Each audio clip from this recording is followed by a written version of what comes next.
ধরো তুমি একটা বিপদে পড়েছো। এই বিপদ থেকে বের হতে হলে একমাত্রই রাস্তা যে তোমার নিজের একটা হাত কেটে ফেলতে হবে। তুমি কি পারবে সেই কাজটা করতে? আজকে আমরা বলবো এরকমই একটি মানুষের কথা, যার হাতে একটা বিশাল পাথর এসে পড়ে। চারপাশে কেউ নেই, ফোনে কোনো নেটওয়ার্ক নেই। 5 দিন ধরে মানুষটি একই জায়গায় আটকে আছে, না খেয়ে না ঘুমিয়ে। আর বেঁচে থাকার একমাত্র উপায় তার নিজের হাত কেটে ফেলা। ভাবতেই গায়ে কাটা দেয়, তাই না? কিন্তু এই কাহিনী কোনো সিনেমার গল্প না, এটি সত্যিই ঘটেছে একজন মানুষের জীবনে। আজ আমরা ব্যাখ্যা করব 127 হার্স সিনেমাটি, যেটি তৈরি করা হয়েছে অ্যারন প্রেস্টন নামের একজন অ্যাডভেঞ্চারের বাস্তব জীবনের উপর ভিত্তি করে। তাহলে চলো শুরু করা যাক। আমাদের গল্পের নায়ক অ্যারন একজন তরুণ সাহসী। তাকে পাহাড়, মরুভূমি এসব চ্যালেঞ্জ নামে ডাকে। অ্যারন কখনো কারো সাহায্য চায় না। সে বিশ্বাস করে সে নিজে সবকিছু করতে পারে। এমনকি এমন এক অভিযানে যাওয়ার সময়ও সে কাউকে না বলে চলে যায়, না পরিবারকে না বন্ধু বান্ধবকে। এটাই ছিল তার সবচেয়ে বড় ভুল। 2003 সালের 25শে এপ্রিল শনিবার সকাল অ্যারন তার সাইকেলে চড়ে রওনা হয় উতা এর ব্লু জন ক্যানিয়নের দিকে। পিঠে একটা ব্যাকপ্যাক, যেখানে আছে ছোট একটা ছুরি, ক্যামেরা এবং এক বোতল পানি, এক টুকরো খাবার স্ন্যাক। রাস্তাটা ছিল ধুলোয় ঢাকা, নিস্তব্ধ মরুভূমি, মাঝে মাঝে বিশাল লালচে পাথরের গুহা। সে তার সাইকেলটি রেখে ঢুকে পড়ে এক গভীর ক্যানিয়নের ভিতর, যেটা বেশিরভাগ মানুষ এড়িয়ে চলে, কেননা এই পথটা সংকীর্ণ, বিপজ্জনক, আর একবার ঢুকলে মোবাইলের নেটওয়ার্ক পাওয়া যায় না। পথে তার দেখা হয় ক্রিস্টি আর মেগান নামের দুই তরুণী হাইকারের সাথে। এরন তাদের দেখে আনন্দে ভরে যায়। বয়সন্ধিকাল তো, তাই যেন অনেকদিন পর মানুষের মুখের দেখা পেয়ে তারা তিনজন পানিতে ঝাঁপ দেয়, হাসাহাসি করে, ছবি তোলে। মুহূর্তগুলো ছিল আনন্দের কিন্তু ক্ষণিকের, কারণ কিছুক্ষণের মধ্যে এরন তাদেরকে বিদায় জানিয়ে আবার তার একা পথে এগিয়ে যায়। সে ক্যানিয়নের এক সরু ফাটলে নামে। দেয়ালে দুই পাশ এতটাই কাতেও অসুবিধা হচ্ছে। এরন এক হাতে ভর দিয়ে নিচে নামছিল। হঠাৎ তার পা ফসকে যায়, আর 1 সেকেন্ডের মধ্যে ঘটে যায় এক ভয়াবহ দুর্ঘটনা। এক বিশাল পাথর পড়ে গিয়ে তার ডান হাতটিকে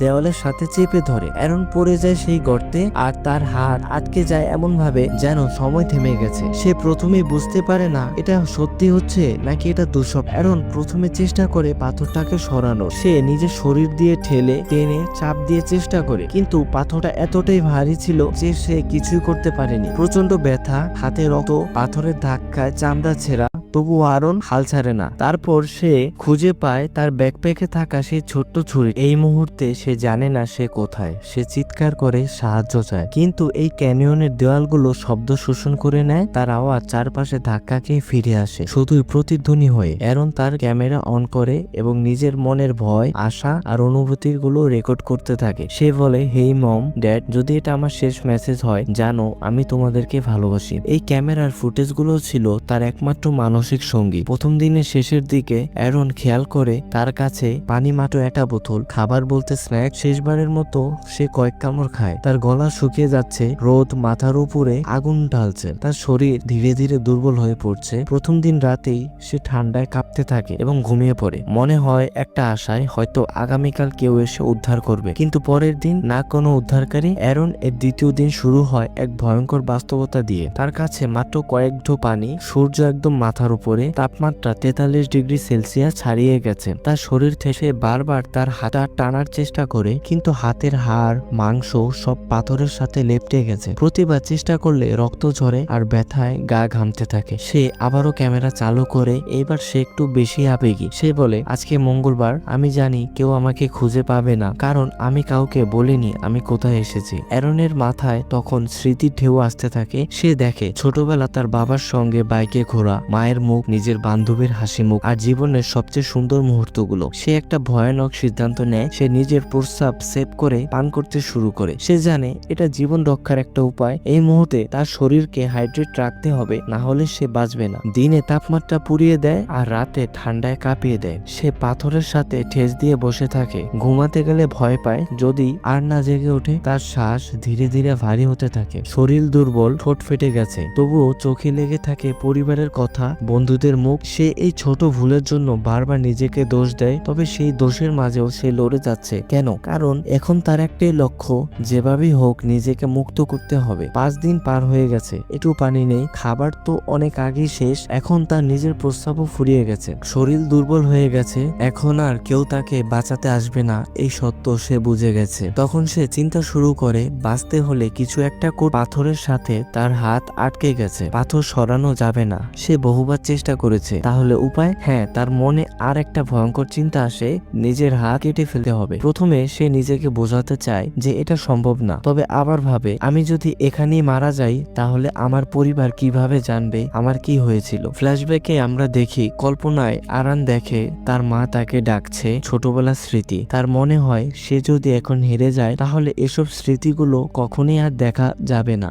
অ্যারন নিজেকে বলতে শুরু করে, যদি হাত না কাটি আমি মরবো, যদি কাটি হয়তো বাঁচার একটা সুযোগ আছে। সে প্রথমে হাতের চামড়ার ওপর ছোট্ট একটা কাটা দেয়, ব্যথায় চিৎকার করে ওঠে কিন্তু থামে না। তারপর সে বুঝে শুধু চামড়া কাটলে হবে না, হাড় ভাঙতে হবে। সিনটা দেখতে অনেকটা কষ্ট লেগেছে যে একটা মানুষ কিভাবে তার নিজের হাতটা কাটতে পারে। সে নিজের 2টা হাড়ের একটা ব্রেক করে এবং চিৎকার করে ওঠে, কিন্তু দাঁতে দাঁত চেপেও সে কাজটা শেষ করে। যে কষ্টকর অংশ ছিল তার নিজের নার্ভ কাটা। সে যখন নার্ভটা কেটেছিল যেন মনে হচ্ছে পৃথিবীটা যেন থমকে গেছে এবং তার ব্যথাটা এতটাই ছিল সে এখানে কিছু বলতেও পারছে না। তবুও সে থেমে থাকে না। অ্যারনের জীবনের সবচেয়ে সাহসী মুহূর্ত। সকাল হয়েছে, আলো ফুটেছে, অ্যারন মাটিতে বসে আছে, তার এক হাত রক্তে ভিজে গেছে, শরীর কাঁপছে। নিজের হাত কেটে সে মুক্ত, কিন্তু এখানেই কি সব শেষ? না, সে তো মুক্ত হলেও এখনো সে গভীর ক্যানিয়নের মধ্যে। চারপাশে শুধু খাড়া পাথরের দেওয়াল আর রুক্ষ মরুভূমি। অ্যারন বাঁচার জন্য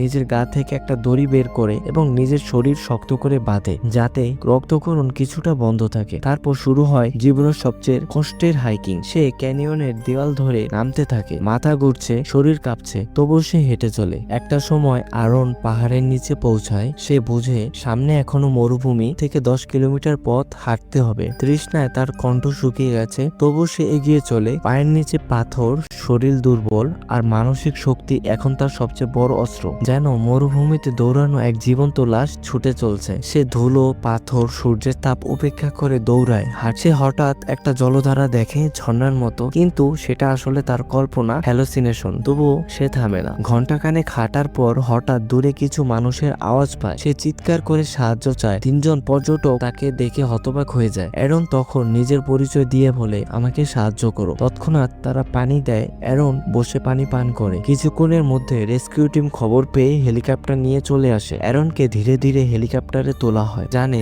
জীবনের কাছে সে হেরে যায়নি, সে বেঁচে গেছে। জীবনকে আমরা যতটা টেকেন ফর গ্রান্টেড হিসেবে নেই, অ্যারন সেই জায়গা থেকে ফিরে এসে প্রমাণ করেছে ইচ্ছাশক্তি থাকলে জীবন তোমাকে ফেরত দেবে অনেক কিছু। দীর্ঘ 5 দিন 7 ঘন্টা পর সে ফিরে পেল মুক্ত বাতাস।